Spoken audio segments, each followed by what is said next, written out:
ऐसा क्यों होता है जब एक बेटी किसी घर में जन्म लेती है। बिटिया हुई है बहुरिया को। मिस्राइन का तीखा स्वर सीधे अम्मा के सीने में तीर बनकर लगा। बिटिया हाय दुर्गा मैया, ई का की अरी दुई का कम थी जो इस बुढ़िया छाती पर ये कौर टपका दी। ओसारे में बैठी अम्मा ने छाती ऐसे पीटा मानो लड़की हुई ना हो बल्कि घर से भाग गई हो।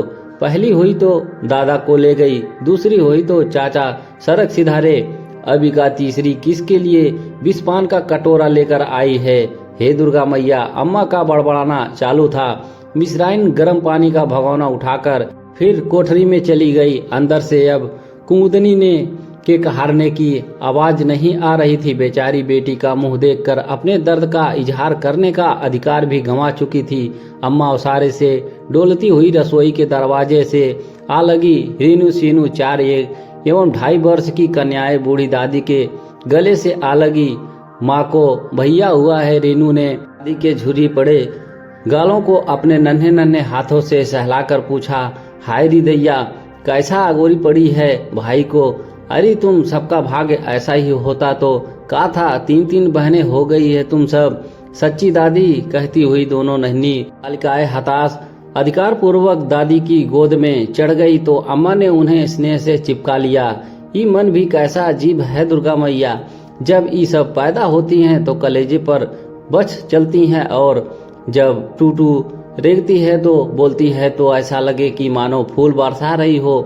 वो देवता, दोनों छोरियों तो अगल बगल टांगे अम्मा रसोई में आ गई।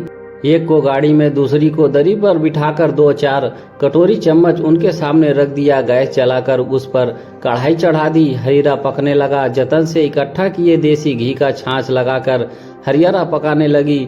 2 बेटे हैं उनके। बड़ा सुल्तानपुर में बहू और बच्चों के साथ है। वैसे तो हाथ में ढेरों नोट होते हैं उनसे, पर तनख्वाह गिनी गिनाई ही तो मिलती है ना, और उसी में गुजारा करना पड़ता है। पति को भी वही 30 साल की पुरानी मुनीबी की नौकरी, ना एक पैसे की अतिरिक्त आमदनी, ना कुर्सी की तरक्की। 30 साल पहले जो गद्दी मिली थी वह आज भी बरकरार थी। हाँ, बीच में 3-4 बार उनके कपड़े जरूर बदल गए थे। सेठ जी दरिया दिली दिखाते हुए हर त्योहार पर मियाँ बीवी दोनों के लिए कपड़े जरूर भेजते। अम्मा की बड़ी अभिलाषा थी कि छोटे को एक बेटा हो जाए। आज सुबह भी जब जल्दी काम पर जा रहा था उनका मुंह सूजा हुआ था। भोली अम्मा को कौन समझाता कि बेटा पैदा करना संदीप या कुमुदनी के हाथ में नहीं और ना ही उसके लिए पूरी तौर पर कुमुदनी जिम्मेदार है। अरे बहू जी, बहुरिया को कुछ खाने को तो दो। मिस्राइन का तीखा स्वर फिर कानों से टकराया। चाय भी बना दो। चाय? अरे बच्चा जना है, बहू ने ईंट पत्थर नहीं जो चाय दे दूं, अम्मा ने मुंह बनाकर कहा। तो मिस्राइन ने घाव पर मरहम लगाना चाहा।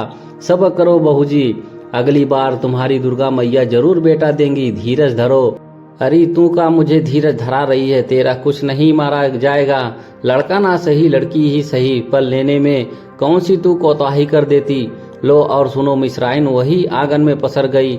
9 माह से जो तुम्हें बोले जा रही थी, वादा किए थे कि लड़का होएगा तो ये दूंगी वो दूंगी, अब दोष हमें दिए जा रही हो। अरे बिटिया जनने में ना बहू को कम मेहनत करनी पड़े, ना ही हमारी मेहनत कम हुए है। बेटा या बेटी, दर्द दोनों में बराबर ही हुए हैं बहू जी। अरे मिस्राइन, दर्द तो दोनों का मैंने भी बराबर झेला है, पर ई बता पोते की चाह भला किसे ना हुए है। वो तो ठीक है बहू जी, पर तुम्हारे बेटे का बोले पर ही तुम काहे को ही जला रही हो। ब्याह शादी की चिंता वो करे जो एके बाप का है।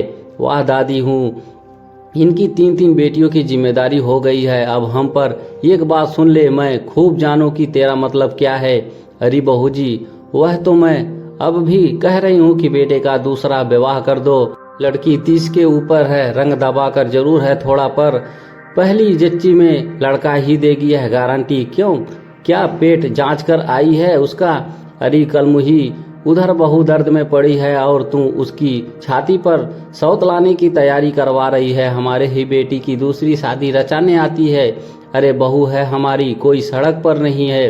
अरे मवेशी के भी बछिया हुए है तो लोग पास पड़ोस के लड्डू बांटते हैं, हम का जानवर से भी गए गुजरे हैं हमने, यह ना होगा मिश्राइन। ये ले हरीरा बहू को पिला जाकर, मैं दाल चढ़ाती हूँ। बहू ने जल्दी जल्दी बच्चे जने हैं, उसे कमजोरी आ गई है। बहू अगर बीमार पड़ी तो तेरी खैर नहीं, अम्मा बड़बड़ाती रही। वाह जी, मनुष्य जानवर तो छोड़, कोठे वाली भी बिटिया होए तो 10 तोले की सोने की पाजे बजे हैं और हम बेटे के पीछे भागे जा रहे हैं। अरे इसमें बहू की क्या गलती जो दुर्गा मैया दे दे। अम्मा का बड़बड़ाना चालू था और उसकी बातें सुन दरवाजे पर खड़े उनके पति विश्वनाथ बाबू बेटे संदीप के कंधे पर हाथ धरे आश्चर्य से खड़े रह गए। सुबह तक तो वो पत्नी ज्वालामुखी बनी हुई बहू को घूर रही थी और अब अचानक ये ममता का दरिया कहाँ से फूट पड़ा। उन्होंने संदीप की पीठ थपथपाई और मुस्कुरा पड़े। वाहरी नारी, तेरे मन में क्या है कुदरत भी नहीं जानता। दोस्तों, आप लोगों की क्या राय है कमेंट में जरूर बताएं और कहानी को एक लाइक करना ना भूलें। धन्यवाद।